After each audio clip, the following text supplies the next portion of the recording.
grind. Off the real podcast, digging deep in the grind. 80 flicks, low cash, big dreams in the frame. No blockbuster hype, just the realest in the game. Review so sharp, we cut through the noise. Hello everybody and welcome back to Nerdly Presents Off the Reel. This is an Off the Reel review, and I'm talking about the movie Dangerous Animals. A movie that everybody seems to be in love with right now, a movie that everybody seems to be having a good time with. And a lot of people are saying that this is the new Jaws. This movie will replace Jaws. It's better than Jaws. It's as good as Jaws. It could be the next Jaws. And I thought, well, I guess I have to check it out then. I have to watch it. There was a couple of reasons why I had to watch this movie, and that is because it is a shark movie. I do love me a good shark movie. A couple of weeks ago, I reviewed a movie called Fear Below. That was a shark attack movie set in Australia, set back in 1940s, all about a bull shark and these deep sea divers. I really enjoyed that movie. I loved that movie, so I thought I definitely now have to check this one out. Another reason was Jai Courtney is in this movie. And Jai Courtney is an actor that, yes, over the years, I have been quite critical of, as pretty much everyone has, because yes, we got that Die Hard movie that he was in that was absolutely terrible, the Mother Russia one. We also had him in a Terminator movie, and he was terrible in that. It wasn't a great movie, and he has kind of fallen into that bracket over the years of being that generic leading man, the man that, you know, Joel Kinnaman, Jason Clarke, Sam Worthington, they can kind of just switch these guys out, the same kind of actor, you know, that's kind of who they are, and that's kind of their shtick, and that's fine. He has also done some stuff that I absolutely adored him in. I adored him in the Suicide Squad movies, both of those versions, as Captain Boomerang. He's so cool in those movies. I genuinely love him in a movie called Man Down, a movie I've talked about at length on this channel, on this podcast. Dito Montiel directed it, Shia LaBeouf is in it, and Jai Courtney's also in it, and Jai Courtney's fucking brilliant in it. So yes, I am a fan of Jai Courtney when he has the time to do stuff that he's really good at. I'm going to do what I normally do, and that is to talk about the plot of the movie. Then I'll get into the cast and crew of the movie. Then I'll get into what I did and didn't like about the movie, before finishing off with my Nerdly Presents Off the Reel review rating. That's where I'll tell you what I think, but you can also go over to nerdly.co.uk, our British website. People have been writing things over there. I'm sure somebody over there has written a review of this movie, so you can check out what they thought. But for the most part, absolutely, you have got to check this movie out for yourself as well. Make your own opinions. But let's get into what I thought of Dangerous Animals. And the IMDb synopsis is: when Zephyr, a savvy and free-spirited surfer, is abducted by a shark-obsessed serial killer and held captive on his boat, she must figure out how to escape before he carries out a ritualistic feeding to the sharks below. That is the basic bare bones of it.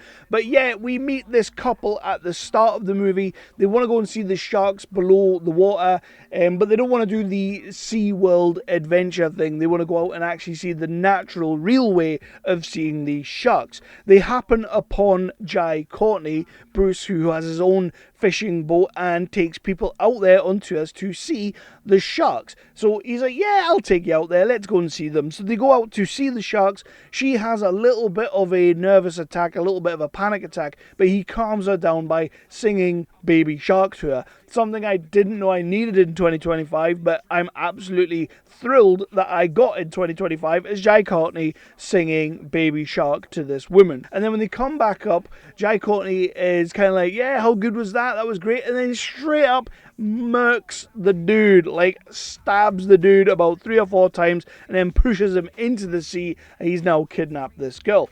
We cut away and we meet Zephyr. And yes, as the synopsis would say, Zephyr is a free-spirited young surfer.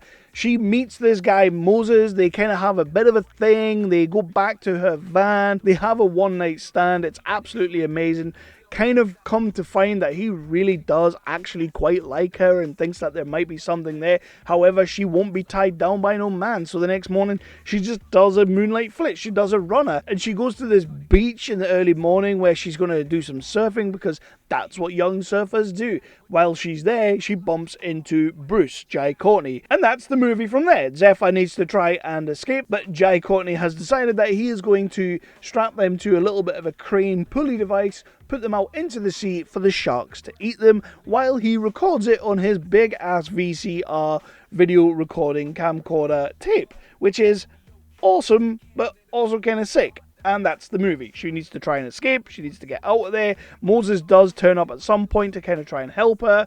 Not really very fruitful endeavour, but it also kind of is a little bit. And I'm not going to talk too much more about the plot because that would be mega spoiler territory. So with our cast, we have got Hassie Harrison is playing Zephyr, and I adored this chick in this movie. I really liked Hassie Harrison in this movie. I can't honestly say that I've seen her in anything else with any real 100% conviction. I do feel like I have seen her in places, maybe as smaller roles, but in this, she's absolutely owning it. She's the damsel in distress when she needs to be. She is put upon when she needs to be, but then also when it's time to just get the game on and to get out of there, and actually it's time to save our own selves, she is really good at that too. She becomes a little bit of a badass, goes full Ripley when we need her to, but also kind of like Jai Courtney is this bigger guy, so he's going to be able to overthrow her. There's this really cool part of the movie where she's trying to take the handcuffs off, but it's not working, so she does that thing where you like break your thumb and then try and like slip the handcuffs off, but it's not working, so she kind of has to go another way and go a little bit deeper and darker. And I really did enjoy that moment of the movie and fully believed that she would do that shit in a heartbeat. Jai Courtney as Bruce. All the reviews and all the criticisms and all the critiques that people are putting out there about this movie and about Jai Courtney are absolutely deserved. He is wonderful in this movie. He's a psychopath. He's an egotistical, maniacal, fucking just, he's so unbelievably good in this movie. So charismatic with it, so demented with it, such a demonic force in this movie, and he is a force in this movie, but also you kind of love him, you kind of are on board with him, and some of the reasons that he's doing what he's doing, you kind of actually agree in a way. Nothing but good things to say about Jai Courtney in this movie. He is superb. Josh Heuston as Moses, the boy that she meets, and kind of he falls in love a little bit, but yeah, he keeps turning up in the movie. I didn't mind him. I didn't love him. He doesn't get a massive great deal to do, but he's completely unoffensive. He is just there to be this guy who's going to try and help her.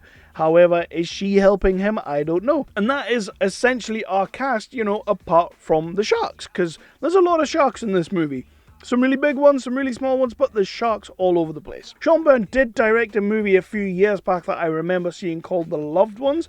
A movie that I quite enjoyed. I wouldn't say it was amazing, but I did enjoy it. I bring that up because this movie is a massive monumental step up. That was a great movie and it does stand the test, but this is just exponentially better in terms of dialogue, in terms of camera, in terms of music.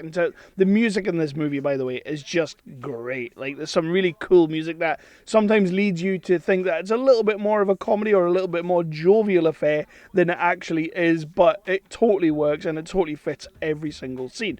But yeah, Byrne, I think, as a director, has shown a great hand here and a great depth for what he's trying to do. So yeah, I can't really complain too much about his direction either. Things I didn't like. I really like the gore factor in this movie. There's not enough of it for me.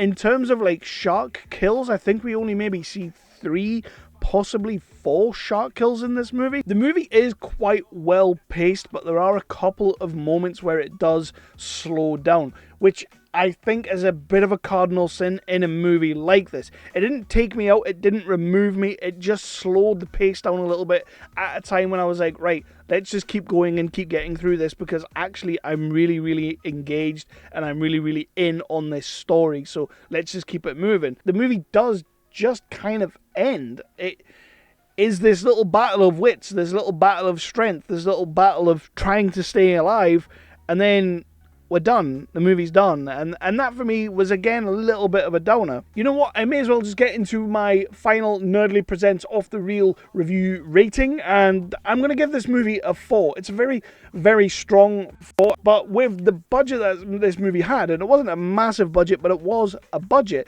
and everything it had going for it, with the likes of having Jai Courtney in there, which I would imagine makes this a little bit of an easier sell when coming to get a budget or get distribution or get the movie movie out there. So there are those things. I do feel like it had a lot more going for it than the likes of maybe, say, Fear Below, which was a very low budget movie. It didn't have much money to it, and you could see that in the cast, and you could see that all round. But that didn't stop it from being as good as it could possibly be. So yeah, it gets a 4 out of 5, but I absolutely do think you should check this movie out, whether it's on streaming platforms or if it hits a cinema near you. Do please go and check it out. Make up your own mind. Let me know what you think in the comments down below. Hit me down there, and that's where the conversation will continue. Go over to nerdly.co.uk, your favourite British website, for all of your news, reviews, and exclusive interviews.